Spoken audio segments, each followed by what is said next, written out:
Good morning, everybody. Saturday, the 18th of July. I hope you're all keeping well and in good spirits. Today is the 28th anniversary of my ordination.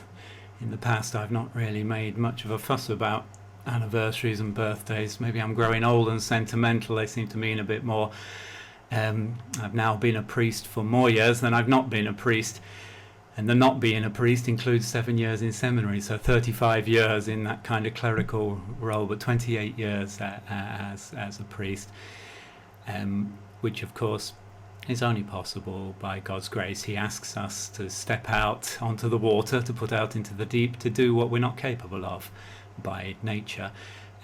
It's a work of God. We need His grace, and your prayers help to win that grace for us. So please remember me in your prayers, especially today, and all your priests, and cultivate the charity to overlook their shortcomings if you can.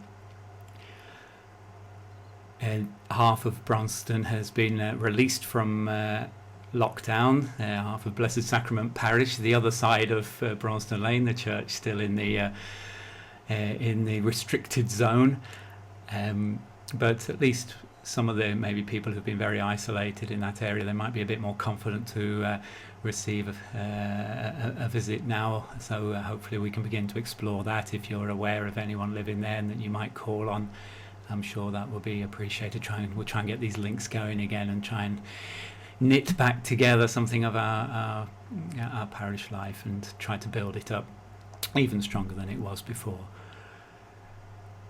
Across the diocese, there's been, in those parts of the diocese where Mass has recommenced, I think the priests are finding that there's not a big rush back.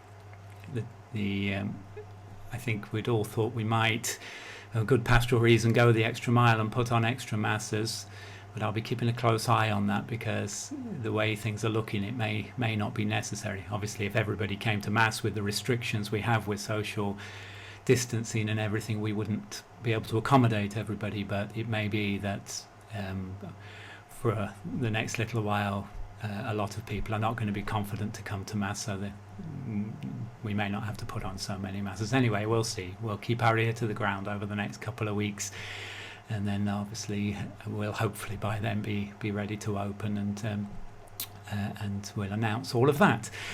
We've also put up the new joint website, a work in progress. Hopefully we'll be able to add to that. Groups in the parish will be able to add their material to that as well, to have maybe their own page if it's relevant.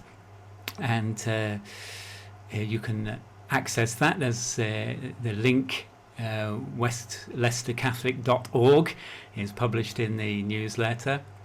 The old St. Peter's website now won't be updated anymore, but if you go there, there's a link from the home page. You just click on that and it takes you to the new site.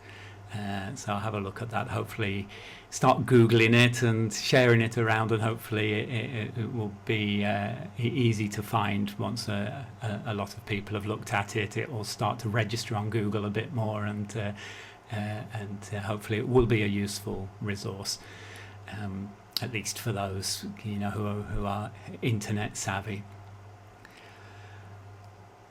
I will tomorrow post a little spiritual reflection on the Gospel, so please look out for that. But in the meantime, stay positive and spiritually strong, and draw on the Lord's closeness to you at this time, to keep persevering and not become despondent. Once we realise that the Lord is with us, once we remind ourselves of that, it gives us strength and encouragement.